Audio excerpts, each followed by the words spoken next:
Olá, olá, duplas mercenárias desse multiverso! Galera, mais uma quarta-feira aqui pra gente falar sobre o quarto capítulo de The Book of Boba Fett, o livro de Boba Fett. E esse que é um episódio assim, gente, que eu tenho que dizer pra vocês que voltou a trazer a série lá pra cima. Comparando com o terceiro episódio que a gente já tinha falado semana passada e que deu uma certa perda de ritmo, aqui eles conseguem recuperar de uma forma muito bela. E a gente vai falar sobre isso hoje. Mas antes da gente falar sobre isso, eu sempre lembro vocês que todas as quartas-feiras, às 8h30 da noite, tá tendo live aqui no canal pra falar sobre o episódio da semana. Dessa vez a gente tá falando de The Book of Boba Fett, mas em breve vai ter muitas outras séries. Essa semana foi divulgado que o Cavaleiro da Lua vai chegar no dia 30 de março, então 30 de março eu vou estar aqui pra gente falar sobre a série e com certeza especular muita coisa até lá. Mas para estar sempre informado, sempre por dentro de tudo que acontece no mundo da Disney, principalmente dos universos de Marvel, Pixar, Star Wars, já se inscreve no canal e ativa o sininho, porque assim vocês vão ser sempre avisados quando sair vídeo novo. E toda semana sai vídeo. Essa semana eu sei que eu tô numa confusão aqui em janeiro com muitas mudanças, muitas coisas, então não tô conseguindo dar conta de postar todos os vídeos da semana, mas tá saindo as lives aqui e diariamente tem Reels, tem TikTok, tem shorts aqui, então fiquem ligados porque tem muito conteúdo vindo. E 2022 reserva muitas surpresas, acreditem em mim.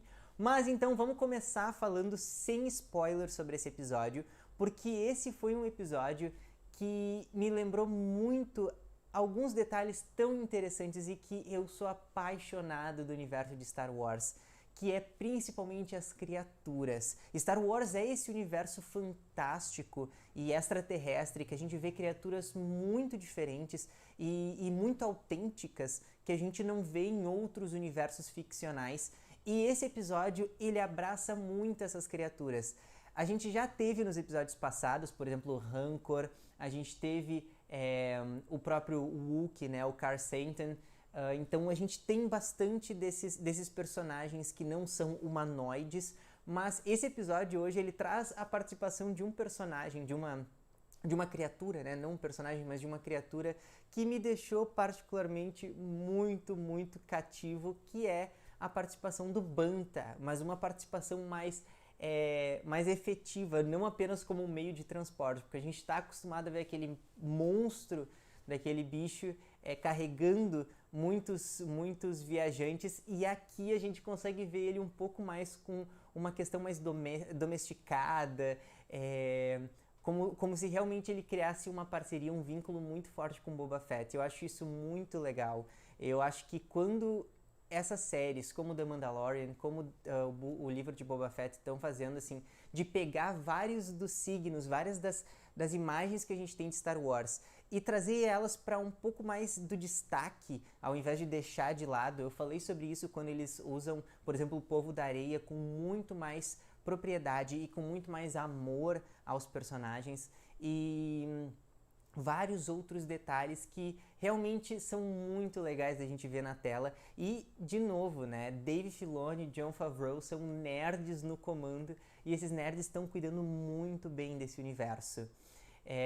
Mas fora essa parte dos bonecos, né, dessa parte de criaturas de Star Wars, algo que eu achei muito legal é que o episódio ele é um episódio que ele se passa basicamente num flashback, né, no passado, e em nenhum momento isso faz com que a série perca o ritmo. Isso eu acho muito legal, porque a gente consegue entender muito da trajetória do personagem, e na parte com spoiler, óbvio, eu vou destrinchar um pouquinho mais essa questão de desenvolvimento, mas o que eu curti muito mesmo foi justamente essa apropriação do personagem de uma passagem, de um momento específico que a gente conhece, mas a gente nunca viu. A gente sabe que ele existe, que ele tá lá, mas a gente não viu em tela. Então, de novo, são as conexões que Star Wars tem estabelecido no seu próprio universo. Eu já comentei aqui em outras vezes, e a minha impressão é que Star Wars está começando algo assim bem no início, bem uma incubadora, mas começando algo muito semelhante ao que a Marvel tem. É óbvio que o universo de Star Wars ele é bem coeso, ele conta uma narrativa única e linear, mas agora com essa expansão que as séries estão trazendo, a gente consegue ver essa conexão muito mais presente e muito mais importante. A gente vê realmente que essas conexões entre as séries e inclusive signos e questões dos filmes estão vindo presentes nessa série e com efetivo, com algo que realmente é importante para a compreensão da série. Ou algumas vezes, claro, né, não vou dizer que sempre tem uma grande importância, mas em geral tem sido bem interessante ver esse momento de ressignificar várias coisas do universo de Star Wars. De novo, eu falei no episódio anterior, eu acho, ou no episódio 2, agora não tenho certeza, mas eu comentei como o Tomera, que é o Boba Fett, ele consegue entregar um personagem tão interessante, com camadas e com um desenvolvimento tão fluido, que a gente realmente vê esse desenvolvimento de um personagem que é carrasco, que é carrancudo, mas que a gente entende e que a gente empatiza com esse personagem. E eu acho que isso é um detalhe que traz toda uma diferença para a qualidade da série e principalmente para atrair mais público. Eu comentei isso e volto a dizer que eu acho que essa é uma série que ela não está sendo tão vista e tão procurada porque justamente, primeiro, é o universo de Star Wars, então o fandom é bem forte, né? Nós, fãs de Star Wars, a gente é assíduo a assistir essas séries, mas o fã fora disso não tem assistido, não tem ido ao universo de Star Wars. Eu acredito que o que The Mandalorian fez, o livro de Boba Fett não está conseguindo efetivar. E é muito triste, porque eu volto a dizer que essa é uma série excelente. As 2 temporadas de The Mandalorian são fantásticas, são uma das melhores produções, um dos melhores produtos que Star Wars, que a Lucasfilm fez nos últimos anos, assim, ó, disparado. E The Book of Boba Fett tem também uma qualidade muito, muito legal. Só que como essa série ela acaba se baseando bastante no universo já estabelecido, diferente de The Mandalorian, que realmente saiu bastante do que a gente conhecia, eu acho que isso fez com que a série perdesse um pouco a força. O que é muito triste, mas que eu acho que a gente tem que começar a distribuir mais, tem que começar a conversar mais sobre Star Wars em rodas de conversa que não necessariamente são de fãs de Star Wars, porque muita gente eu acho que pode não ser convertida, mas pode começar a apreciar mais esse universo. Porque é um universo fantástico, é um universo que se passa nas estrelas e que tem criaturas alienígenas, mas que fala muito sobre a sociedade, fala muito sobre política, eu sempre falo sobre isso. E esse episódio traz isso de novo, principalmente com o discurso do Boba Fett, de novo aqui enfatizado, sobre criar alianças, muito mais do que criar subordinados ou empregados, pessoas que estão abaixo dele. Ele quer criar alianças, pessoas que trabalhem com ele, não para ele. Então, eu acho que isso tem um peso, uma questão tão significativa para quem está assistindo a série que, não sei, isso é uma coisa que realmente está me atraindo bastante da produção. Não sei o que vocês estão achando, já deixa aqui nos comentários também o que vocês estão achando até agora, porque a gente já está na segunda metade da série, então ela já está se encaminhando realmente pro final, que eu já digo para vocês que é realmente esse final grotesco e de um conflito muito grande entre facções criminosas. Mas a partir daqui, então, eu vou avisar vocês que sim, eu vou começar a falar sobre alguns spoilers, alguns detalhes da série que eu acho que vale a pena a gente ressaltar desse episódio. Então, quem não assistiu o episódio ainda, pausa aqui, vai assistir o episódio e depois volta para assistir o resto da nossa conversa. E não esqueçam, é claro, de sempre comentar aqui embaixo, porque assim a gente cria uma comunidade, um diálogo muito bacana entre nós sobre as produções do Disney+. Então, a partir daqui, spoiler. Então, gente, como eu disse, a gente tem esse momento de flashback, que é praticamente o episódio todo.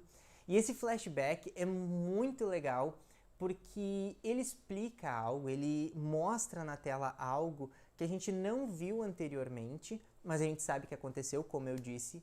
E um detalhe que eu falei lá no início da série, eu acho que até no meu vídeo de resumão eu comentei sobre isso, que o meu medo era que a série de Boba Fett explicasse muita coisa e acabasse ficando perdendo a magia do mistério de muitas coisas que a gente não sabia do passado, como foi o caso, por exemplo, de Han Solo, que explicou demais, tentou fazer um service que não funcionou e, enfim, não foi legal. E é quase consenso na nossa bolha de fãs, assim, que Han Solo realmente não entregou o que poderia ter entregue, né? Entregou até a mais e isso fez com que o filme perdesse muito. E Boba Fett explica, mas explica com carinho, com uma maestria, com respeito à história do personagem.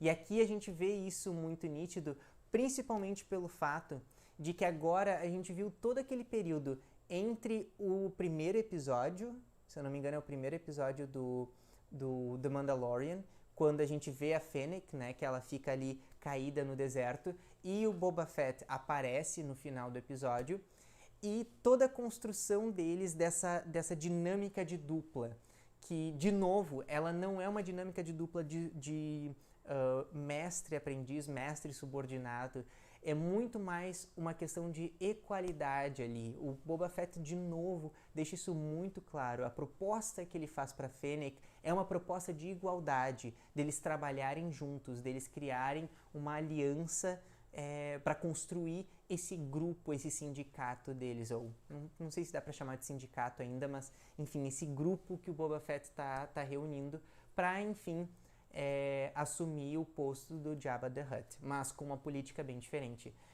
E toda essa narrativa, tudo isso foi tão legal, assim, principalmente pra gente ver como o Boba Fett, ele mudou depois de tudo que ele aprendeu com o Povo da Areia. A Fennec, inclusive, disse que ele amoleceu, que ele, né, ficou mais fraco, e ele disse que não, que na verdade ele ficou mais forte justamente com o que ele aprendeu com o Povo da Areia. E o Povo da Areia é um povo de muito respeito entre si, e isso tudo agora é o que ele prega, é o que ele faz. E ele deixa muito claro isso, principalmente quando ele saiu da ordem dos caçadores de recompensa, e ele fala isso para Fennec, de sair daquilo lá, porque ele entende que existe muito mais além do que a ordem possibilita para ele.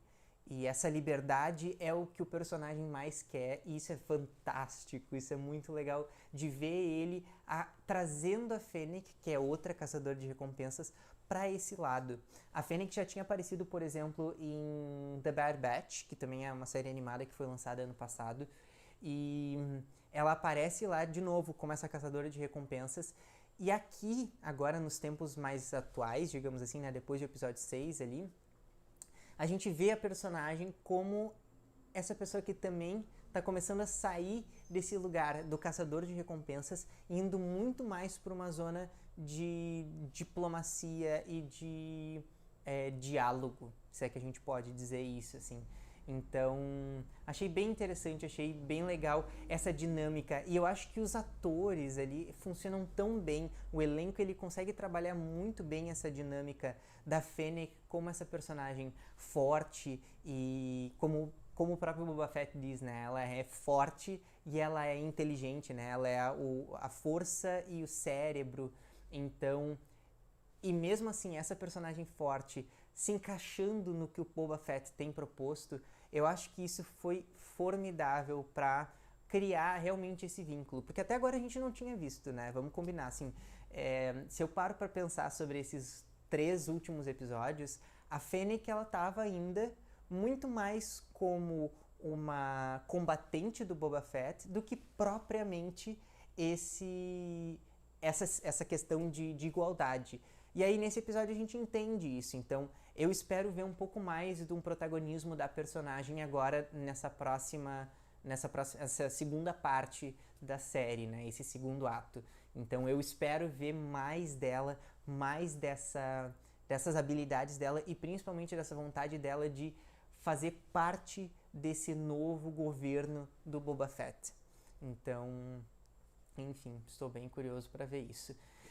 E, né, eu falei antes dos bonecos, das criaturas, é o fanservice muito bem posicionado, muito bem colocado, e, de novo, eu acho que funcionou tudo que eles colocaram de fanservice ali, principalmente a parte da nave, que é icônica.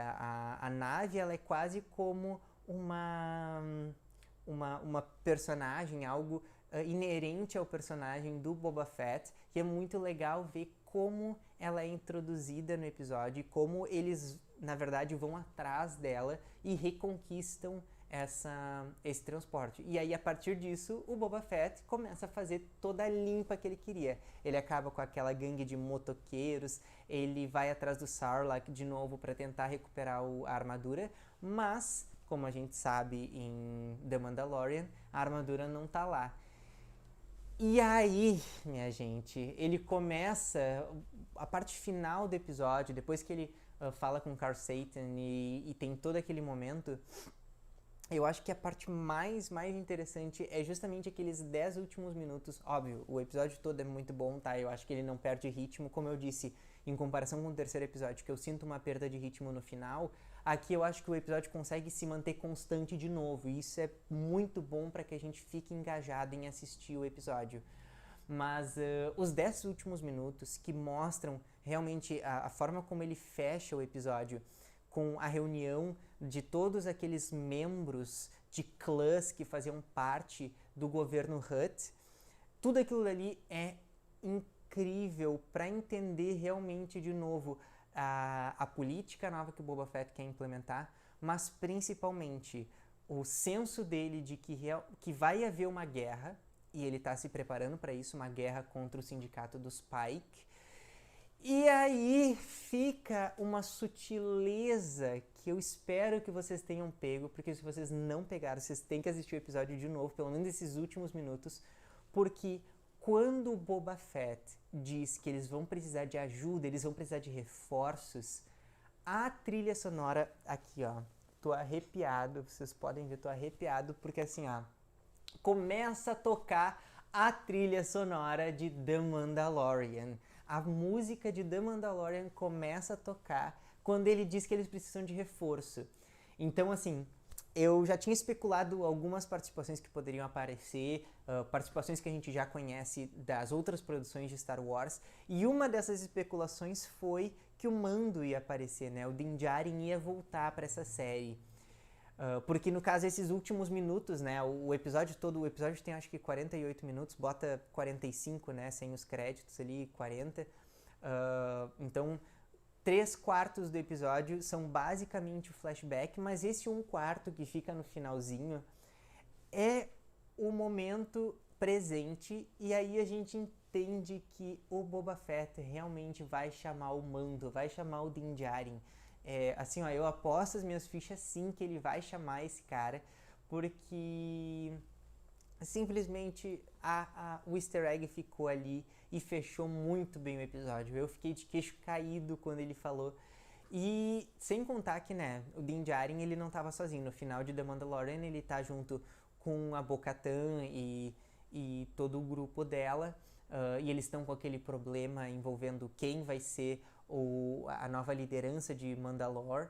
Então, eu acredito que quem vai aparecer vai ser... O Din Djarin vai aparecer. Se a Bo-Katan e os outros Mandalorianos vão aparecer, eu não sei dizer, porque como eles vão estar nesse conflito, eu acho que o Din Djarin pelo menos vai aparecer para fazer essa ponta e dar esse auxílio pro Boba Fett. E principalmente porque esse vai ser... O final dessa série já vai enganchar com a terceira temporada de The Mandalorian. Então lembra que eu tava falando sobre o universo de Star Wars começar a ficar que nem o universo da Marvel? Pra mim é isso, entendeu? Vai terminar The Book of Boba Fett e a gente vai ter ali uma pós-créditos do Mandalorian temporada 3, ou o final da temporada de Boba Fett vai ser, no caso, uma introdução para o que vai acontecer em The Mandalorian, vai ficar um recadinho ali, e pode ser que exista uma outra ponta para a série do Andor, do Cassian Andor, né? porque é uma série que também vai ser lançada esse ano, então não sei, Cassian ou talvez até talvez da Ahsoka, a gente não tem nenhuma informação ainda da Ahsoka, talvez fique uma ponta da série, porque é outra questão, né? A série do Cassian Andor vai ser do passado, a do Obi-Wan também é do passado, então é difícil ter certas conexões. Mas a da Ahsoka, a princípio, vai ser contemporânea, vai ser no mesmo momento que o livro de Boba Fett, The Mandalorian, então eu acredito que a cena pós-créditos da série vai ter algum dos dois, Din Djarin ou Ahsoka. Eu só ainda não vou apostar 100% em qual deles, mas eu sei que Din Djarin vai aparecer no final dessa série porque ficou muito claro ali. E aí, vocês têm alguma opinião? Vocês acham que vai aparecer algum desses dois personagens? Ou talvez alguma outra personalidade que eu ainda não comentei aqui? Já comenta aqui embaixo o que vocês acham, quem vocês especulam que vai aparecer na cena pós-créditos, porque assim, a princípio a série vai ter 6 episódios, se eu não me engano, e a gente já tem 2/3 da série prontos. Agora, a partir de agora, é só criação de conflito.